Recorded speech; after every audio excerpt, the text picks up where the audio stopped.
Audiolivros poderosos é Scriptoria. Acesse www.scriptoria.com e tenha acesso a todo o nosso conteúdo. Para saber como ajudar na produção de mais obras como esta, acesse a descrição aqui embaixo do vídeo. Assim como você, nós sabemos a importância de tornar acessível o conhecimento para todos. A sua leitura já vai começar.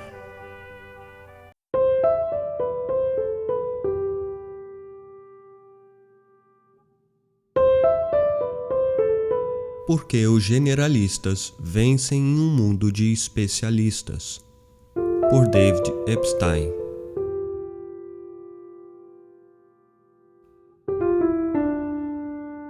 Introdução. Roger vs Tiger. Vamos começar com algumas histórias do mundo dos esportes. A primeira você provavelmente conhece. O pai do garoto sabia que ele era diferente. Aos 6 meses de idade, o menino conseguia se equilibrar dando a mão para o pai enquanto caminhava pela casa. Aos 7 meses, o pai lhe deu um taco de golfe para brincar e o menino o arrastava para todo lugar que ia em seu pequeno andador circular. Aos 10 meses, desceu do cadeirão, avançou até um taco de golfe que havia sido cortado do tamanho dele e imitou o balanço que observava na garagem.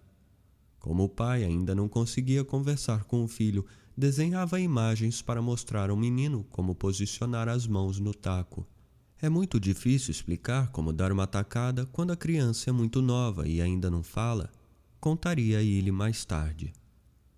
Aos 2 anos, uma idade em que os Centros para Controle e Prevenção de Doenças listam marcos físicos do desenvolvimento, como chutar uma bola e ficar na ponta dos pés, ele apareceu na televisão em rede nacional e usou um taco que chegava a seu ombro para dar uma pancada que deixou Bob Hope admirado. Naquele mesmo ano, entrou em seu primeiro torneio e venceu na categoria sub-10. Não havia tempo a perder. Aos 3 anos, o menino estava aprendendo a sair de uma armadilha de areia e seu pai mapeava seu destino. Ele sabia que o filho tinha sido escolhido para isso e que era seu dever guiá-lo. Pense nisso. Se você tivesse certeza sobre o caminho que devia seguir, talvez também começasse a preparar seu filho de 3 anos para lidar com a futura mídia inevitável e insaciável. Ele preparava o garoto, interpretando o repórter, ensinando-o a dar respostas breves, a nunca responder mais do que havia sido perguntado. Naquele ano, o menino marcou 48 pontos, 11 acima do par, por 9 buracos em um campo na Califórnia. Quando o menino tinha 4 anos, o pai podia deixá-lo em um campo de golfe às 9 da manhã e buscá-lo 8 horas depois, às vezes com o dinheiro que havia ganhado de quem era tolo o suficiente para duvidar dele. Aos 8 anos, o filho venceu o pai pela primeira vez. O pai não se importou, porque estava convencido de que seu filho tinha um talento singular e que poderia ajudá-lo. Ele também tinha se destacado como atleta e enfrentado enormes dificuldades. Jogara beisebol na faculdade quando era o único jogador negro em toda a liga. Entendia as pessoas e também a disciplina. Tinha se formado em sociologia, servido no Vietnã como membro da elite dos boinas verdes do exército e mais tarde ensinado guerra psicológica a futuros oficiais. Sabia que não tinha sido um bom pai para 3 garotos de um casamento anterior, mas agora podia ver que tinha recebido uma segunda chance de fazer a coisa certa com o número 4. E tudo estava indo conforme o planejado. O menino já era famoso quando chegou a Stanford e logo seu pai passou a falar sobre sua importância. O filho teria um impacto maior do que Nelson Mandela, do que Gandhi, do que Buda, ele insistia. Ele tem um fórum maior do que qualquer um deles, dizia. É a ponte entre o Oriente e o Ocidente. Não há limite porque ele tem a orientação. Não sei ainda exatamente que forma isso vai tomar, mas ele é o escolhido. Esta segunda história você provavelmente também conhece. pode não reconhecer no começo. A mãe era treinadora, mas nunca o treinou. O filho começou a chutar a bola para ela logo que aprendeu a andar. Quando era menino, jogava squash com o pai aos domingos. Ele se interessava por esqui, luta livre, natação e skate. Jogava basquete, handball, tênis de mesa, badminton usando a cerca do vizinho e futebol na escola. Mais tarde, diria que todos os esportes que praticou o ajudaram a desenvolver sua capacidade atlética e a coordenação motora. Descobriu que não importava muito qual era o esporte, desde que incluísse uma bola. Sempre ficava muito mais interessado se uma bola estivesse envolvida. Ele se lembraria. Era um garoto que adorava jogar. Seus pais não tinham aspirações esportivas especiais para ele. Não tínhamos plano A nem plano B, diria mais tarde sua mãe. Ela e o pai do menino o encorajaram a experimentar vários esportes. Na verdade, isso foi essencial. O menino ficava insuportável, conta a mãe, se tivesse que ficar parado por muito tempo. Embora sua mãe desse aulas de tênis, ela decidiu não ensiná-lo. Ele teria me deixado brava, disse ela. Experimentava várias jogadas estranhas e nunca devolvia uma bola normalmente. Isso simplesmente não é divertido para mães. Em vez de insistentes, um jornalista da Sports Illustrated observaria que seus pais eram, no mínimo, displicentes. Perto de sua adolescência, o menino começou a gravitar mais para o tênis, e se brigavam com ele, era para parar de levar o tênis tão a sério. Quando disputava partidas, a mãe costumava se afastar para conversar com amigos. O pai tinha apenas uma regra: só não trapaceie. Ele não trapaceava e começou a ficar bom de verdade. Quando chegou à adolescência, era bom o suficiente para justificar uma entrevista para o jornal local. A mãe ficou chocada ao ler que, quando perguntaram o que ele compraria com um hipotético primeiro lugar jogando tênis, o filho respondeu: uma Mercedes. O menino era competitivo, sem dúvida, mas quando seus instrutores de tênis decidiram transferi-lo para um grupo com jogadores mais velhos, ele pediu para voltar e ficar com os amigos. Afinal de contas, parte da diversão era ficar com eles depois das aulas para falar sobre música, luta livre ou futebol.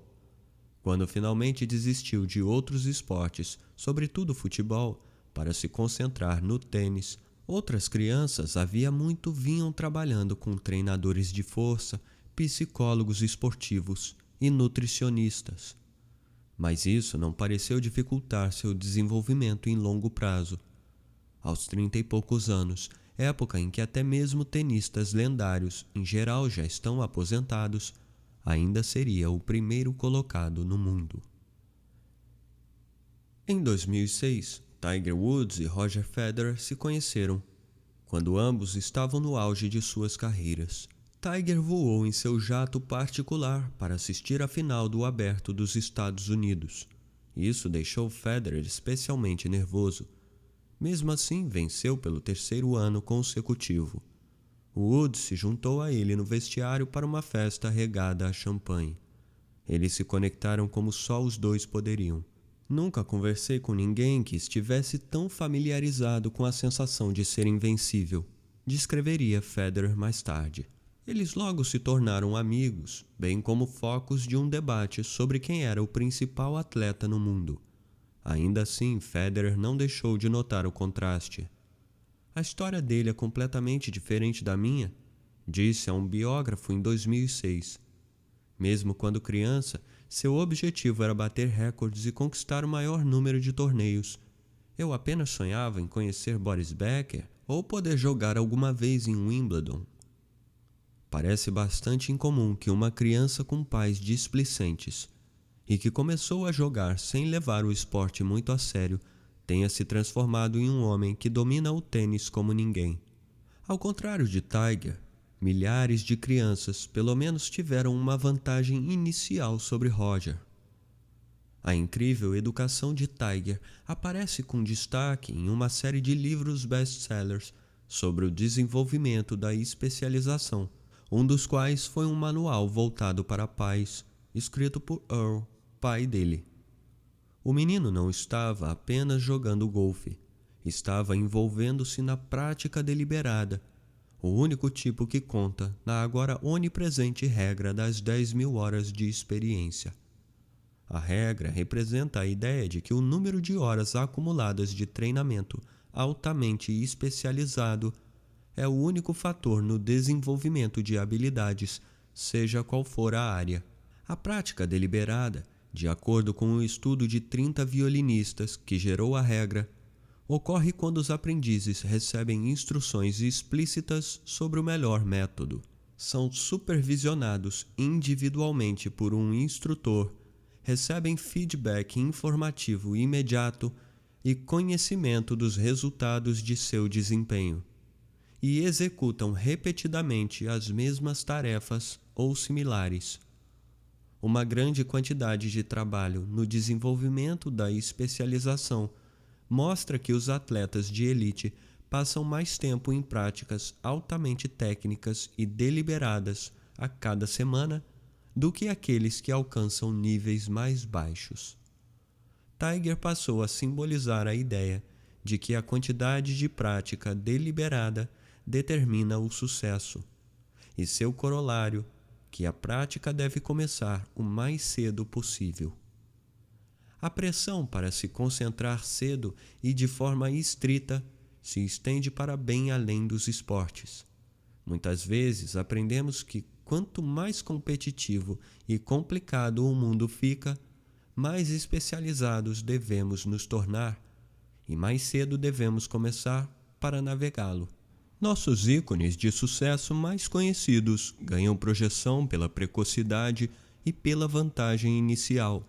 Mozart no piano, Mark Zuckerberg, CEO do Facebook, em outro tipo de teclado. A resposta em todos os campos, a uma volumosa biblioteca de conhecimento humano e um mundo interconectado, tem sido exaltar o foco cada vez mais preciso. Os oncologistas não se especializam mais em câncer, mas em câncer relacionado a apenas um órgão, e a tendência avança a cada ano. O cirurgião e escritor Atul Gawande destacou que, quando os médicos fazem piadas sobre os cirurgiões especialistas em orelha esquerda, precisamos verificar se eles realmente não existem. No best-seller Salto, que trata das 10.000 horas, o jornalista britânico Matthew Syed sugeriu que o governo britânico não estava conseguindo acompanhar o caminho da firme especialização de Tiger Woods. A transferência de altos funcionários do governo entre os departamentos, escreveu ele, não é menos absurda do que passar Tiger Woods do golfe para o beisebol, para o futebol americano e para o hóquei. Só que o enorme sucesso da Grã-Bretanha nas recentes Olimpíadas, depois de décadas de desempenhos medianos, foi reforçado por programas criados especificamente para recrutar adultos que quisessem experimentar novos esportes e criar um canal para os que se desenvolvem tardiamente, os que assam devagar, como um dos funcionários do projeto descreveu para mim. Ao que parece, a ideia de um atleta, mesmo aquele que quer se tornar elite, seguir um caminho ao estilo de Roger e tentar esportes diferentes não é tão absurda. Atletas de elite, no auge de suas habilidades, passam mais tempo em uma prática deliberada e concentrada do que seus colegas quase elite.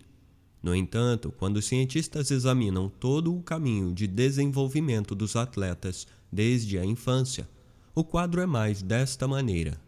Até os 12 anos, a média de horas de treino por semana dos quase elite evolui até mais de 10 horas por semana, e os de elite estão um pouco abaixo, em média 9 horas por semana. A partir dos 12 anos, os de elite têm uma ascensão que chega até 14 horas por semana, enquanto que os quase elite têm um declínio para 7 horas por semana. As futuras elites costumam dedicar menos tempo desde cedo à prática deliberada da atividade na qual acabarão se tornando especialistas. Em vez disso, passam pelo que os pesquisadores chamam de período de experimentação. Praticam vários esportes em geral em um ambiente não estruturado ou levemente estruturado, ganham uma gama ampla de proficiências físicas que podem usar. Aprendem sobre suas próprias habilidades e inclinações e apenas mais tarde se concentram e aumentam a prática técnica em uma área. O título de um estudo de atletas em esportes individuais proclamava especialização tardia como a chave para o sucesso. Outro, chegar ao topo em esportes em equipe. Comece mais tarde, intensifique e seja determinado. Quando comecei a escrever sobre esses estudos, encontrei críticas ponderadas, mas também negação. Talvez em algum outro esporte os fãs costumavam dizer, mas isso não é verdade em nosso esporte. A comunidade do futebol, esporte mais popular do mundo, era a que mais reagia. Assim, como se fosse uma sugestão, no final de 2014, uma equipe de cientistas alemães publicou um estudo mostrando que os membros de sua equipe nacional, que tinha acabado de ganhar a Copa do Mundo, eram tipicamente especialistas tardios que jogaram futebol de forma amadora até os 22 anos ou mais. Passaram boa parte da infância e adolescência jogando futebol amador e outros esportes. Outro estudo sobre futebol, publicado 2 anos depois, reuniu jogadores conforme a habilidade aos 11 anos e os acompanhou por 2 anos. Aqueles que praticavam outros esportes e jogavam futebol amador e não praticavam mais futebol organizado e treinamento, melhoraram mais aos 13 anos. Descobertas como essas agora estão tendo eco em uma enorme variedade de esportes, do hóquei ao vôlei. A necessidade declarada de hiperespecialização constitui o núcleo de uma vasta máquina de marketing, bem-sucedida e às vezes bem intencionada nos esportes e em outros setores. Na realidade, o caminho de Roger para o estrelato esportivo é muito mais predominante do que o de Tiger. Porém, as histórias desses atletas são menos contadas, se é que chegam a ser. Você conhece alguns de seus nomes, mas provavelmente não suas origens. Comecei a escrever esta apresentação logo após o Super Bowl de 2018, em que um quarterback, recrutado para o beisebol profissional antes do futebol americano, Tom Brady, enfrentou outro que jogava futebol americano, basquete e beisebol, praticava karatê e teve que escolher entre o basquete e o futebol americano universitário, Nick Foles. Mais tarde, naquele mesmo mês, a atleta tcheca Esther Ledecká tornou-se a primeira mulher a ganhar ouro em 2 esportes diferentes, esqui e snowboard, nas mesmas Olimpíadas de Inverno. Quando era mais nova, Ledecká praticou vários esportes. Ainda joga vôlei de praia e pratica windsurf. Concentrou-se na escola e nunca se apressou em ser a número 1 nas categorias de competição adolescente. O artigo do Washington Post, no dia seguinte a seu segundo ouro, proclamava: em uma era de especialização esportiva, Ledecká defende manter a variedade. Logo após a façanha de Ledecká, o boxeador ucraniano Vasil Lomachenko bateu o recorde de menos lutas necessárias para conquistar títulos mundiais em 3 categorias diferentes de peso. Lomachenko, que deixou o boxe por 4 anos quando criança para aprender dança tradicional ucraniana, refletiu: eu praticava muitos esportes quando era criança, ginástica, basquete, futebol, tênis, e acho que, em última análise, todos eles contribuíram para melhorar meu trabalho de pernas. O proeminente cientista esportivo Russ Tucker resumiu a pesquisa no campo de forma simples. Sabemos que a experimentação precoce é fundamental, assim como a diversidade. Em 2014, incluí algumas das descobertas sobre a especialização tardia em esportes no pós-fácil do meu primeiro livro, a genética do esporte. No ano seguinte, recebi o convite de um público improvável para falar sobre essa pesquisa. Não atletas ou treinadores, mas militares veteranos. Durante o preparo, examinei revistas científicas para trabalhar com especialização e mudança de carreira fora do mundo esportivo. Fiquei impressionado com o que encontrei. Um estudo mostrou que os especialistas precoces saltaram para a posição mais lucrativa após a faculdade, mas que os especialistas tardios compensaram a vantagem inicial dos outros ao encontrar um trabalho que se encaixava melhor em suas habilidades e personalidades. Encontrei uma série de estudos que mostraram como inventores tecnológicos aumentaram seu impacto criativo, acumulando experiência em diferentes domínios, em comparação com os colegas, que se aprofundaram mais em um. Eles realmente se beneficiaram com o fato de sacrificar um mínimo de profundidade, de forma proativa pela amplitude, à medida que suas carreiras progrediram. Houve uma descoberta quase idêntica em um estudo sobre artistas. Também comecei a perceber que algumas das pessoas cujo trabalho eu admirava muito, de Duke Ellington, que faltava às aulas de música para se concentrar em desenho e beisebol quando era criança, a Mariam Mirzakhani, que sonhava em se tornar romancista e se tornou a primeira mulher a ganhar o prêmio mais famoso da matemática, a medalha Fields, pareciam ter mais de Roger que de Tiger em suas histórias de desenvolvimento. Eu me aprofundei mais e encontrei indivíduos notáveis que foram bem-sucedidos não apesar de uma ampla gama de experiências e interesses, mas por causa disso. Uma CEO que assumiu seu primeiro emprego na mesma época em que seus colegas estavam se preparando para se aposentar. Um artista que percorreu 5 carreiras antes de descobrir sua vocação e mudar o mundo, e um inventor que aderiu a uma filosofia de anti-especialização própria e transformou uma pequena empresa fundada no século XIX em um dos nomes mais importantes do mundo atual. Eu só tinha dado início à pesquisa sobre especialização no mundo mais amplo do trabalho. Então, em minha palestra para o pequeno grupo de militares veteranos, preferi falar apenas de esportes. Mencionei as outras descobertas brevemente, mas a audiência se aproveitou disso. Todos eram especialistas tardios ou tinham mudado de carreira. Quando vieram se apresentar depois da palestra, percebi que todos estavam pelo menos um pouco preocupados e alguns perto de sentir vergonha. Foram reunidos pela Fundação Pat Tillman, que no espírito do falecido jogador da NFL, que deixou uma carreira no futebol profissional para se alistar no exército, oferece bolsas de estudo para veteranos, militares ativos e cônjuges de militares que estão passando por mudanças de carreira ou voltando para a escola.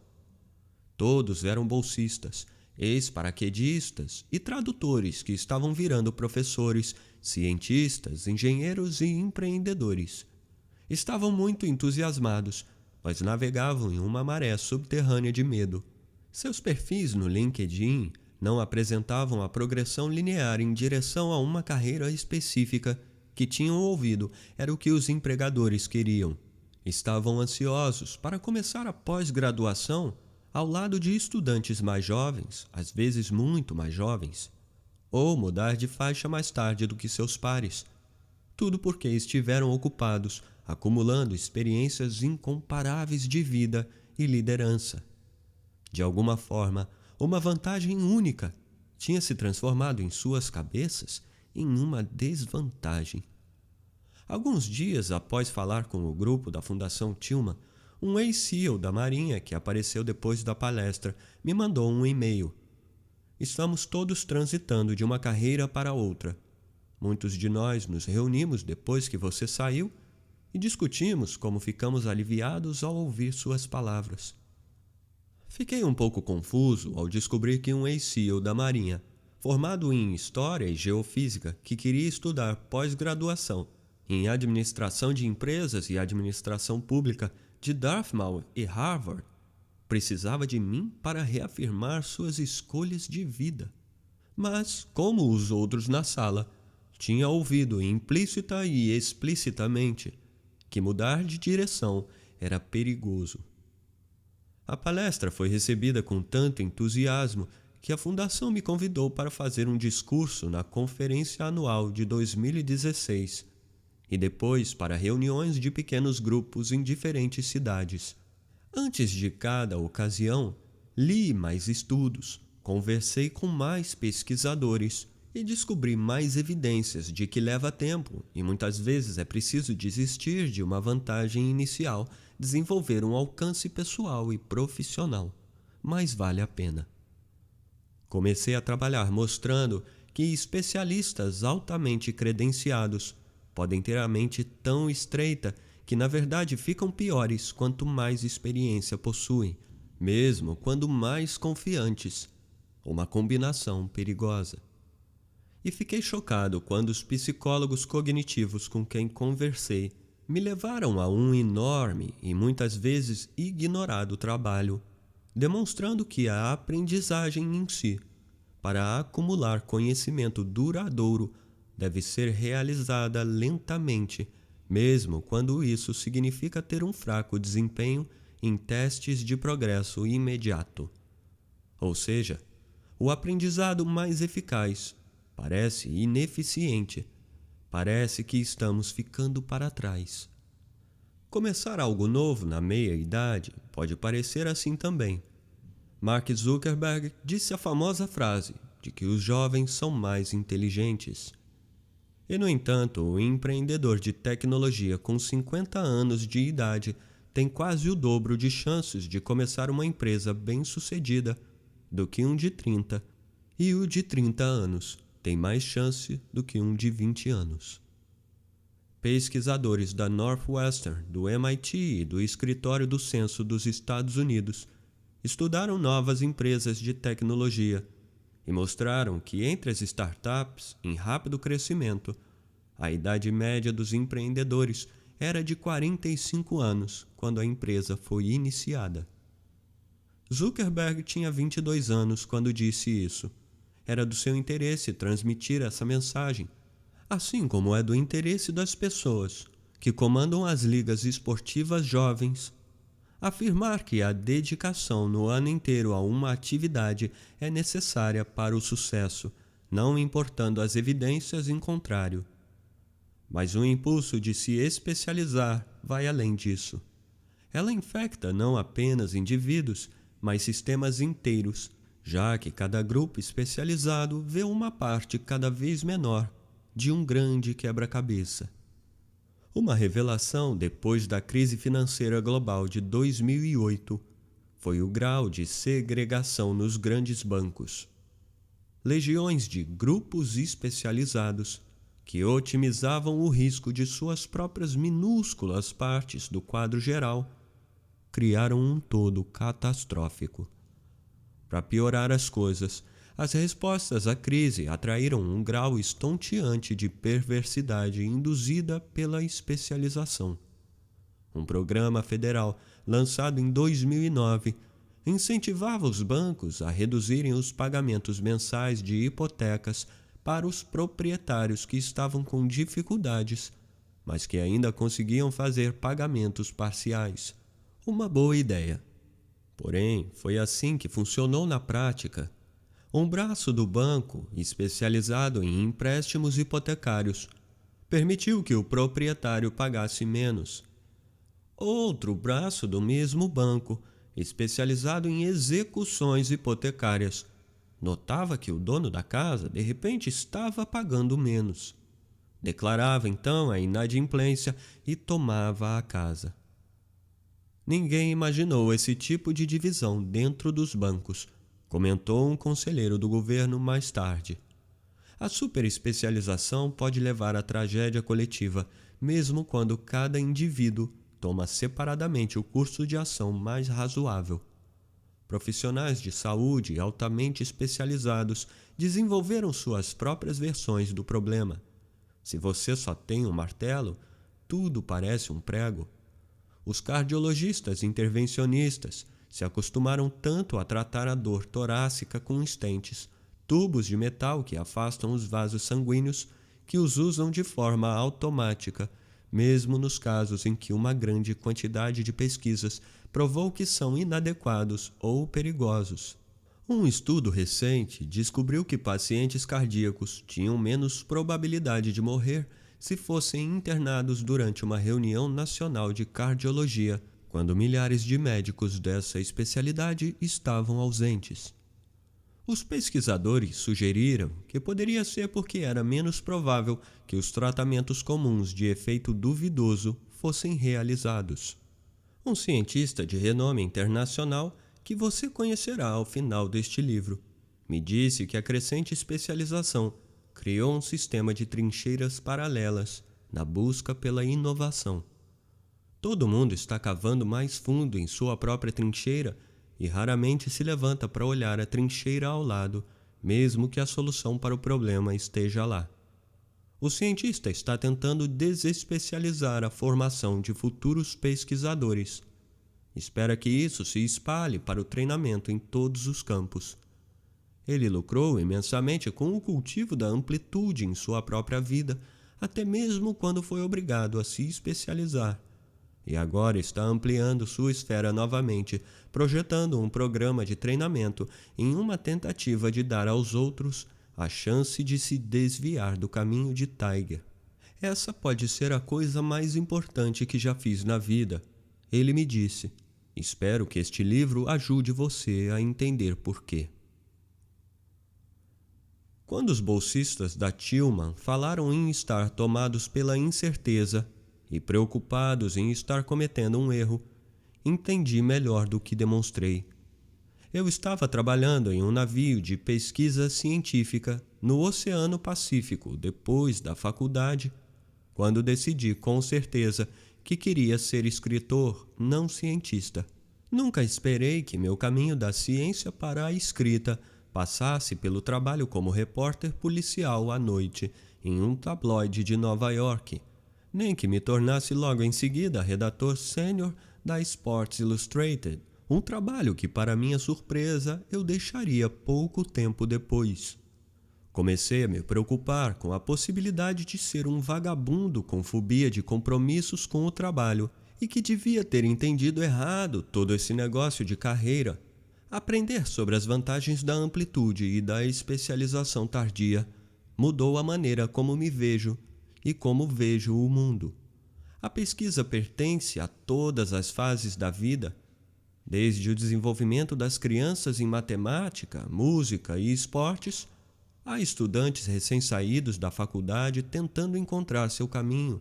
Há profissionais na metade de suas carreiras que precisam de uma mudança e pretendem se aposentar procurando uma nova vocação após deixar a anterior. O desafio que todos enfrentamos é como manter os benefícios da amplitude, da experiência diversificada, do pensamento interdisciplinar e da concentração tardia em um mundo que cada vez mais incentiva e até exige a hiperespecialização. Embora seja sem dúvida verdade que existem áreas exigindo indivíduos com a precocidade e a clareza de propósitos de Tiger, conforme a complexidade aumenta, com a tecnologia transformando o mundo em redes mais vastas de sistemas interconectados, nos quais cada indivíduo vê apenas uma pequena parte, também precisamos de mais Rogers, pessoas que começam de forma ampla e adotam diversas experiências e perspectivas enquanto progridem, pessoas com amplitude. Você está ouvindo Porque os generalistas vencem em um mundo de especialistas. Escrito por David Epstein. Compre o livro físico e ajude assim a produção de mais obras como esta.